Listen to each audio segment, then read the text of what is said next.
Pack your things, this house belongs to the family now, and you can visit on weekends if you schedule it properly, my mother-in-law Evelyn announced 3 days after we'd buried Marcus, her voice carrying the same imperious tone she used throughout our 8-year marriage to remind me I never truly belong.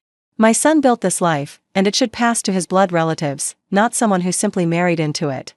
Her daughter Portia was already wandering through the house, running her fingers along furniture, peering into closets, claiming territories she coveted for years, while I stood in my own living room being told to surrender everything I built alongside the man I loved.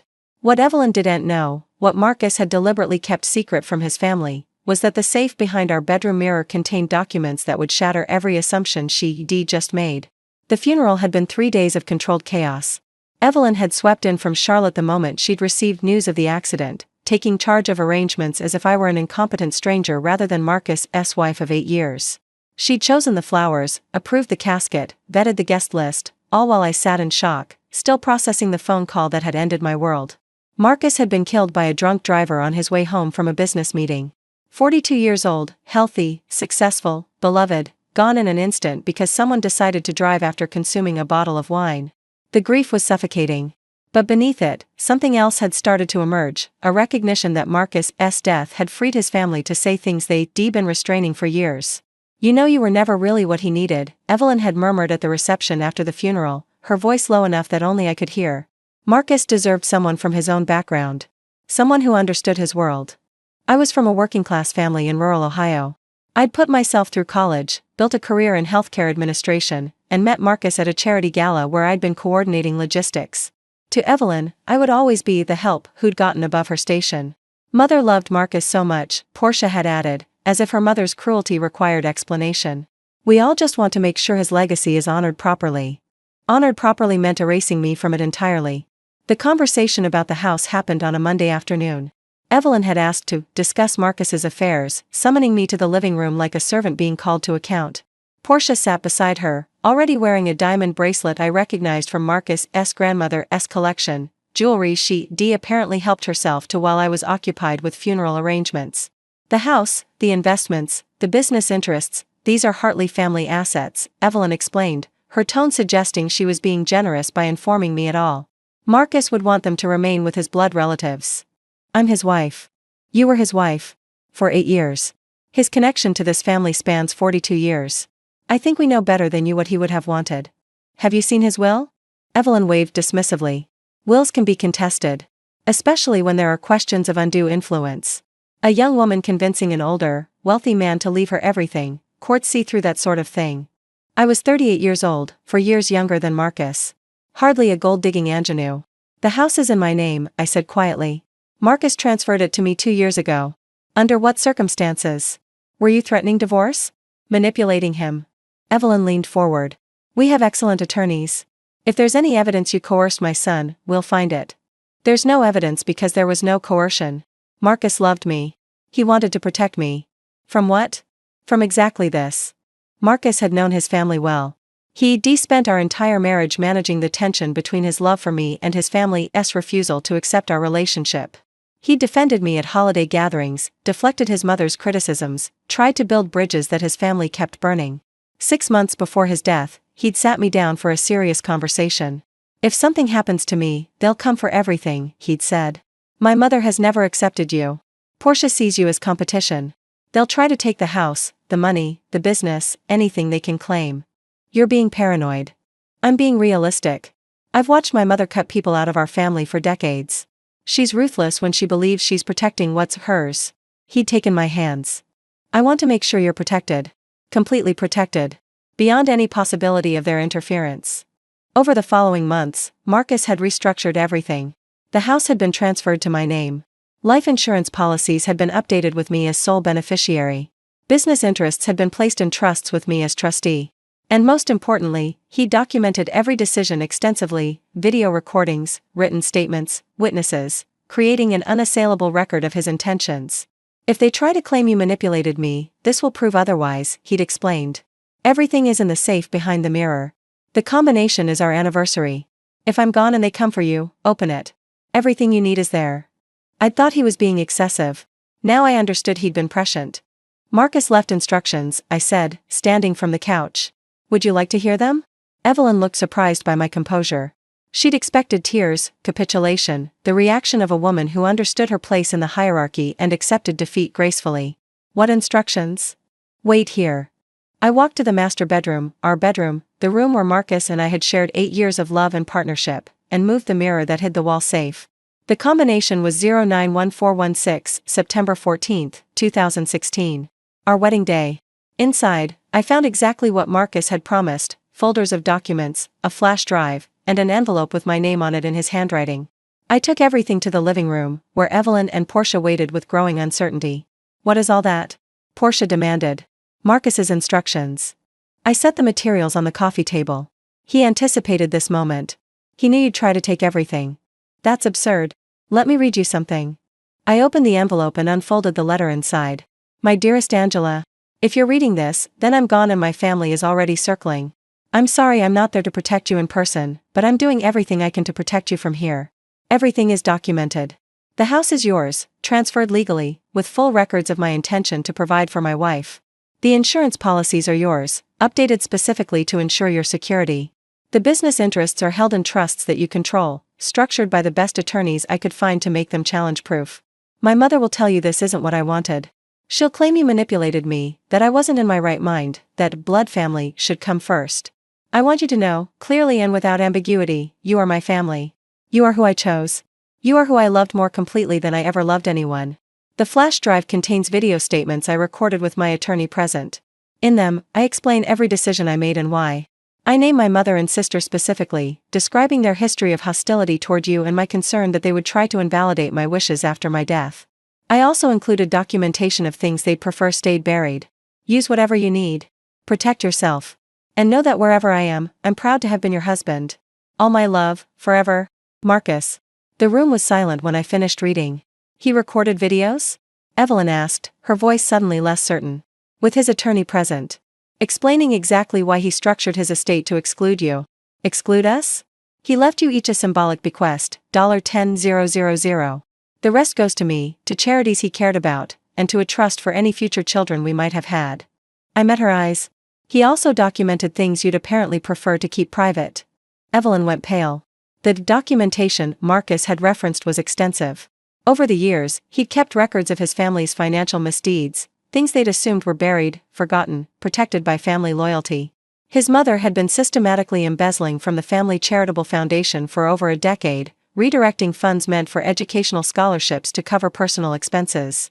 The documentation included bank records, correspondence, and a detailed timeline of misappropriation.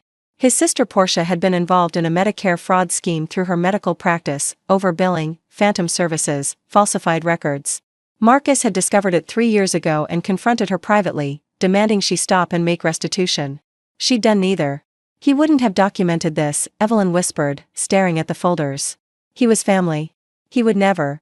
He documented everything because he knew you'd never change.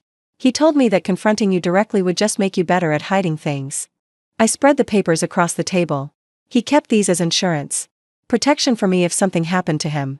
This is blackmail. No, this is evidence. Evidence he collected because he loved me enough to ensure I'd never be at your mercy. I gathered the papers back into their folders. You have a choice. Walk away quietly, accept the bequests he left you, and never bother me again. Or fight me in court, where all of this becomes public record. You wouldn't dare. I have nothing to lose. Marcus is gone. My life as I knew it is over. If you force me to fight, I'll fight with everything he gave me. I looked at Portia, who was gripping her stolen bracelet like a lifeline. Including the records about your medical practice. I'm sure the licensing board would find them interesting. The next hour was a masterclass in the collapse of bravado. Evelyn made threats, lawsuits, investigations, accusations of elder abuse, despite Marcus being 42 and perfectly competent. Portia cried, claimed she hadn't known about the billing issues at her practice, insisted she was a victim of overzealous staff. None of it mattered. Marcus had anticipated every argument, every excuse, every attempt to rewrite history. His video statements were devastating, calm, lucid, detailed explanations of exactly why he was structuring his estate to protect his wife and limit his family's access. My mother has never accepted my marriage, Marcus said in one recording, looking directly at the camera. She spent 8 years treating Angela as an intruder in our family. She's made comments at every holiday, undermined every celebration, refused to acknowledge our anniversary or our home. I love my mother, but I love my wife more. Angela is my priority. Angela is my family. And I will not allow my death to become an opportunity for my mother to finally push her out.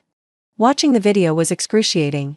Marcus's voice, his face, his expressions, all preserved in digital form while his physical presence was gone forever. But the pain was tempered by gratitude. He'd known. He'd prepared.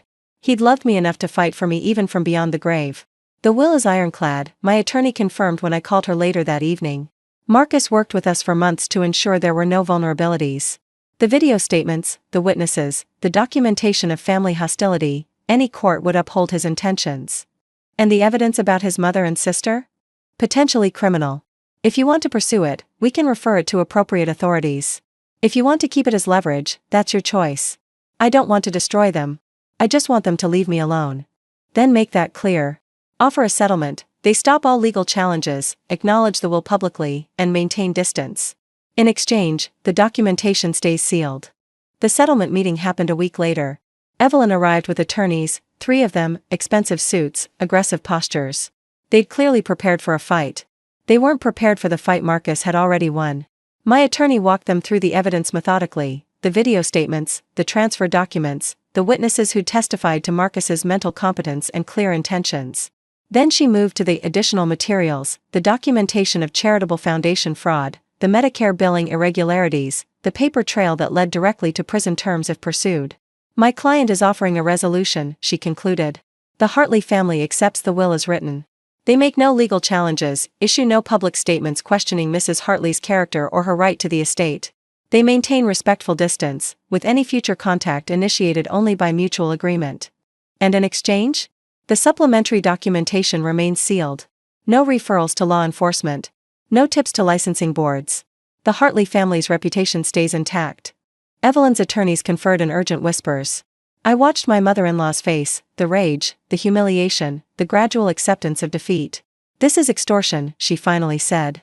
This is compromise. Your son gave me the tools to destroy you.